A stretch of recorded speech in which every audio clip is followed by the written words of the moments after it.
সামান্য কথায় জীবন চেঞ্জ। ইব্রাহিম ইবনে আদম রহমতুল্লাহ আলাইহি জিজ্ঞাসা করছে, গভীর রাত্রে আমার ছাদে কি করিস? কয়, আমি উট তালাশ করতেছি। উট। কয়, পাগল নাকি? উট ছাদে উঠবে কি করে? আমি যদি পাগল হই তো আপনিও পাগল। বলছে, আমি কি করে? তাহলে রাজ প্রাসাদে বসে আল্লাহ পাবেন কি করে? জীবন চেঞ্জ। কথা কিন্তু লম্বা না। দিল দেমাগ ফাইরা সব বাহিরে। ওই দিনই রাজত্ব ছেড়ে দিচ্ছে। এতটুক কথায় জীবন চেঞ্জ। বনি ইসরাইলের সবচেয়ে বড় বদমাশ ইতিহাসের পাতায় পাওয়া যায়, যার নাম কিফিল। এতটুক কথায় শুধু জীবন চেঞ্জ। বলছে, কাঁদিস কেন? তোর গায়ে তো এখনো আঙ্গুলের ছোঁয়াই দিলাম না। বলছে, কেন কাঁদি জানিস কিফিল? আমি বাজারি মেয়ে না, এটা আমার পেশাও না। তুই তো চেহারা সৌন্দর্য দেখেই আমাকে নিয়ে আসছিস টাকা দিয়া, তাই না? কাঁদতেছি এই জন্য যে আল্লাহ সৌন্দর্য দিল, কালকে এই চেহারাটা ওই আল্লাহকে কি করে দেখাবে? কিফিল ওইখানেই চিৎকার দিছে আর জমিনে পড়ছে। তোরা বলছে, বোন তোর গায়ে তো এখনো আঙ্গুলের ছোঁয়া দিলাম, তাতেই তোর এই অবস্থা? আমি কিফিলের কালকে কি হবে? টাকার থৈলি তোকে দিয়া দিলাম, আঙ্গুলের ছোঁয়া তোর গায়ে লাগাবো না, কিন্তু একটা অনুরোধ করব, যদি তুই রাখিস। বলছে, সেটা কি? বলে, হাত দুটা উঠায় চোখের পানি দিয়ে আল্লাহকে একটু বইলা দে না যে আমি তওবা করলাম, আমার তওবাটা যেন কবুল করে। ওই রাত্রেই কিফিলের মৃত্যু। ঘরের দরজায় লেখা উঠছে, কাদ গাফারাল্লাহু লিকিফলি, আল্লাহ কিফিলকে মাফ করে দিয়েছে। মজলিস বেশি লাগে না, একটাই যথেষ্ট। যদি শোনার মতো হয়, মজলিসের মতো হয়, আর কথা যদি দিলে থাকে। হ্যাঁ, সত্য এটাই। হাজারো কাহিনী আছে। এক কথায় জীবন চেঞ্জ। আরে জীবিত মানুষের কথা তো দূরের কথা, মৃত্যু মানুষের কথায়। মালিক ইবনে দিনার রহমতুল্লাহ আলাইহির মেয়ে স্বপ্নে বাবাকে বলছিলেন, বাবা এখনো কি ফিরে আসার সময় হয় নাই? কোরআনের এক আয়াত শোনায়া দিয়েছেন, যার অর্থ এখনো কি মুমিনের ফিরে আসার সময় হয় নাই? বস ঘুমের থেকে উঠতে দেরি, মালিক ইবনে দিনার চেঞ্জ হইতে দেরি হয়। যার নামই ছিল মালিক ইবনে দিনার। আর একটা কাহিনী মনে উঠলো, এই জন্য শোনাইতেছি। ওনার জমানায় এক বাদশাহ ছিলেন ইয়াজিদ বিন মুহাল্লাব, বড় প্রতাপশালী, ইসলামের জগতে বড় প্রতাপশালী বাদশাহ ছিল ইয়াজিদ বিন মুহাল্লাব। তো মালিক ইবনে দিনার রহমতুল্লাহ আলাইহির জামানায় তো শান শওকতের সাথে বাড়ির থেকে বাহির হইতেছিলেন, একটু উঁচা জায়গায় দাঁড়ায় মালিক ইবনে দিনার রহমতুল্লাহ আলাইহি তাকায় তাকায় দেখতেছিলেন। আর যখন বাদশার চোখে চোখ পড়ছে, তখন একটু বেঁকা চোখে দেখছে, মাথাটা একটু বেঁকা করে, চোখটা একটু বেঁকা করে দেখছে, একটু ইনসাল্টের ভঙ্গিতে দেখছে, হ্যাঁ ও প্রতিফন্নের ভঙ্গিতে দেখছে। মালিক ইবনে দিনার ইয়াজিদ বিন মুহাল্লাব ডাকছে, তুই কি আমাকে চিনিস না? তো বলতেছে, তোমার চেয়ে আমি তোমাকে ভালো চিনি। তোমার চেয়ে আমি তোমাকে? আচ্ছা, আমার চেয়ে কেউ অন্য কেউ আমাকে ভালো চিনতে পারে? ইয়াজিদ বিন মুহাল্লাব বলে, এটা আবার কি বলতেছো? তুমি আমার চেয়ে আমাকে ভালো চিনো? সেটা আবার কি করে? তো মালিক ইবনে দিনার রহমতুল্লাহ আলাইহি বলতেছে, আমা কানা আউয়ালুকা নুতফা, তোর প্রথমটা কি একটা বীর্য ছিল না? তো মালিক ইবনে ইয়াজিদ বিন মুহাল্লাব বলতেছিল, বালা। কেননা আগের যুগের বাদশারা, সম্ভ্রান্ত মানুষরা, টাকা পয়সা মানুষ, টাকা পয়সাওয়ালা লোক, বিত্তশালীরা বেয়াদব ছিল না, সম্ভ্রান্ত ছিল, কিন্তু কি কি বেয়াদব ছিল। আরেকটা শব্দ বলতে পারি, মানুষ বেয়াদব কখন হয় জানেন? যখন তার ভিতরে অহংকার ঢোকে। অহংকার ঢুকলেই কি হয়? বেয়াদব হয়। এরা বেয়াদব হয়। বেয়াদব হইতে হলে প্রথম লাগে অহংকার। যখন অহংকার ঢুকা যায় তখনই বেয়াদব হয়, আদব কায়দা বেড়ে যায়। আগের যুগের লোকের অহংকারই ছিল না, প্রতাপশালী ছিল, বেয়াদব ছিল না, অহংকারী ছিল। তো ইয়াজিদ বিন মুহাল্লাবকে জিজ্ঞাসা করছে, আমা কানা আউয়ালুকা নুতফা, তোর প্রথমটা বীর্য ছিল না? বলছে বালা, অবশ্যই। বলছে আখিরুকা জিফা, তুমি মরা গেলে ফুলন্ত ফাটন্ত দুর্গন্ধময় একটা লাশে রূপান্তরিত হবে না? বলছে বালা, অবশ্যই। বলছে বাইনাহুমা তাহমিলু কাদিরা, এটা দুইয়ের মাঝখানে তুমি আর আমি একটা পেশাব পায়খানার টুকরি। আর কি পেটের ভিতরে কি?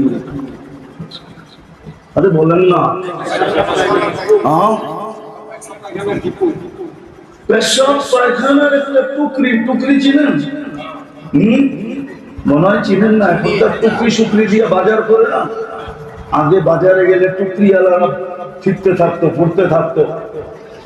এখনো করে বাজারে যাই না তো, যুদ্ধর যুগ, এই জন্য দেখি না। তো বলছে পেশাব পায়খানার টুকরি। তারপরে ইয়াজিদ বিন মুহাল্লাব বলতেছে, আল্লাহি ইয়া শাইখ আরাফতানি হাক্কা, আপনি আমাকে চিনছেন, এই চামচ গুলো একদম আমারে চিনে না। আমার চতুর্দিকে যে চামচ গুলো আছে। ইয়াজিদ বিন মুহাল্লাবের জিন্দেগি চেঞ্জ। দিতে দিতে রাত্র পার হয়ে যাবে, হাজারো কাহিনী দেওয়া যায়, ছোট কথায় জীবন চেঞ্জ। তো লম্বা শুনতে হয় না। জীবন যদি চেঞ্জ করতে হয় তাহলে দুটা কথাই জীবন চেঞ্জ হয়ে যায়। এত জনের কথা শুনতে হয় না, এত লম্বা কথার প্রয়োজন হয় না। আজকে তো জীবন চেঞ্জ করার ইচ্ছা আমাদের নাই। জীবন চেঞ্জ করার ইচ্ছা আমাদের নাই। জীবন চেঞ্জ করার ইচ্ছা যদি থাকতো তাহলে এক মজলিসই যথেষ্ট। ভিতরে রং চলে আসে। আর না হওয়ারও কারণ আছে। না হওয়ারও, আমরা সারাদিন দেহ নিয়ে বিভোর। দেহ নিয়া, দেহটা নিয়ে সারাদিন ভাবি, ঠিক না? সত্য তো? হ্যাঁ। এই মজলিসে একজনও নাই যে ডেলি 1 মিনিট আত্মা নিয়ে ভাবে। 1 মিনিট মাত্র। 60 মিনিটে 1 ঘন্টা, 24/60 যতটুক হয়, 24/60 কত মিনিট? কত মিনিটের ভিতরে 1 মিনিট আমরা আত্মা নিয়ে ভাবি না। আমার ভিতরে যে একটা আত্মা আছে ওটা নিয়ে ভাবি না। ওটা নিয়ে কোনো গবেষণাগার নাই। অথচ দেহ নিয়ে গবেষণা আছে।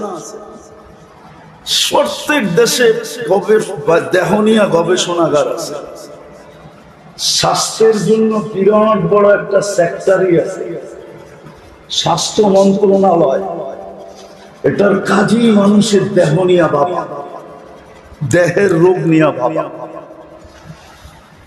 দেশের সিংহভাগ পয়সা এর পিছনে খরচ হয়। নাইলে ড্রাইভার 400 কোটি টাকার মালিক হয় কি করে? কত?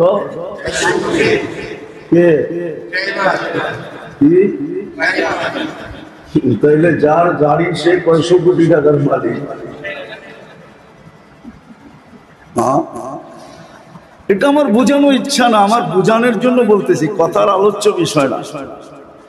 দেহ নিয়ে তো গবেষণাগার আছে সারা দুনিয়ায়। যেটা দেহ নিয়ে গবেষণা করে ওটার নাম WHO, বিশ্ব স্বাস্থ্য সংস্থা।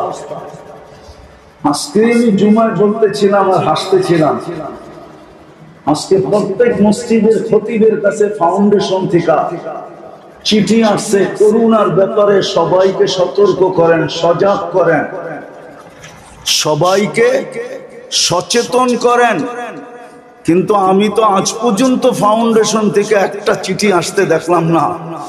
নাম ইসলামী ফাউন্ডেশন, ও চিঠি পাঠাইলো আজকে, তাও করোনা নিয়ে সতর্ক করার জন্য। আজ পর্যন্ত ফাউন্ডেশনকে দেখি নাই যে একটা চিঠি কোনোদিন ইস্যু করতে যে মানুষের আস্থা নিয়ে মানুষকে সতর্ক করে।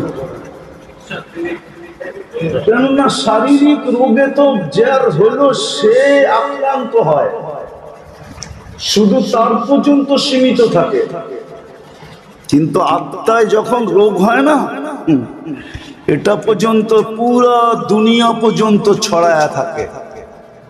শুধু সে আক্রান্ত হয় না, পরিবার আক্রান্ত হয়, পরিবার হয় না মহল্লা হয়, শুধু মহল্লা হয় না এলাকা হয়, এলাকা হয় না পুরা দেশ হয়। যদি পুরা দেশ কেন পুরো দুনিয়া মানব জাতি আক্রান্ত হয় যখন আত্মায় রোগ হয়। আত্মায় যখন কারো লোভ, আত্মার রোগ, শরীরের রোগ না, লোভ কি কিসের রোগ?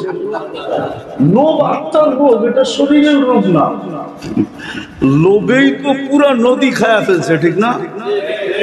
কি আমার তো ওই দিনও মনে আছে এই নদী কত বড়। বড়ই তো হইলাম ঢাকা শহরে, ডাঙ্গুটি খেললাম ঢাকা শহরে। ৭৬ থেকে পরি কামরাঙ্গি চরে পড়তাম, ৭৬ আমি ভর্তি হয়েছি কামরাঙ্গি চরে ডুবিয়ে। ওই থেকে তো এই নদী দেখতেছি কত বড়, কিন্তু লোভেই তো এই নদী খায়া ফেলছে, ঠিক না? লোভেই তো কতজনের বাড়ি চলে গেছে, ঠিক না? না চলে যায় না? লোভেই তো কত মানুষ ফকির হয়ে গেল, ঠিক না? লোভ যে ফকির হয়েছে সে না, আরেকজন লোভী হয়ে গেছে। কাহিনী মনে পড়ছে, বনি ইসরাইলের ভিতরে এক বুড়ি ছিল, বুড়ি। তো রাজার প্রাসাদের কাছে বুড়ির ঝুপড়ি ছিল। তো মন্ত্রীরা পরামর্শ দিছে, রাজা মহোদয়, আপনার বাড়ির পাশে যদি বুড়ির ঝুপড়ি থাকে এটা কি শোভা পায়? তো বলছে কি করব, দেওয়ালটা একটু বাড়ায় নিলেই তো বাড়ির সৌন্দর্যটাও বাড়ে, ঝুপড়িটাও থাকে না। তো রাজার বুঝে আসছে। তো বুড়ি যতদিন ছিল ততদিন তো নিতে পারে না। বুড়ি একদিন জানি কই চলে গেছে বেড়াইতে, আয়সা দেখতেছে ঝুপড়ি সুপড়ি কিছুই নাই, রাজার বাড়ির দেওয়াল লম্বা হয়ে গেছে। তো বুড়ি বাইরে দাঁড়ায় বলতেছে, আল্লাহ, আমি না ছিলাম না, তুই ছিলি কই? আমি না ছিলাম না, তুমি ছিল কোথায়? এরকম হায়াতুস সাহাবারও এক কাহিনী আছে। মহিলা সাহাবী বাড়ির থেকে চলে গেছেন, আয়সা দেখতেছে চাক্কি নাই, চাক্কি চুরি হয়ে গেছে। চাক্কি, চাক্কি চিনেন? আটা পিসার চাক্কি। আর ছাগলও নাই। তো জায়নামাজ বিছায়া নামাজ পড়া বলতেছে, আমি তো ছিলাম না, আপনি কোথায় ছিলেন? দোয়া তো পড়তে পড়তেই গেছিলাম, খলিফাতুনা ফিল আহলি ওয়াল মাল রফিকুনা ফিস সফর ওয়াল খলিফাতু ফিল আহলি ওয়াল মাল। আপনাকেই তো বাড়িতে রেখে গেলাম, চাক্কি কই আর বকরি কই? আপনি কই ছিলেন? তো সাথে সাথে নতুন চাক্কি পাঠায় দিছে, বকরি একটার জায়গায় দুটা পাঠায় দিছে। আর ওই বনি ইসরাইলের বুড়ি যখন হাত উঠায় বসে, আপনি কই ছিলেন? আমি না ছিলাম না। বাস বলতে দেরি, তুফান আসতে দেরি হয় না। বাদশাও গোল, চড্ডি বড্ডিও গোল। যেমন একটু আগে সাইদ ভাই বললেন না যে আমিও জেলখানায় গেছি, আসলে ওই চোখের পানিতেই সব উড়ে গেছে। চোখের পানিতেই সব কি হয়ে গেছে।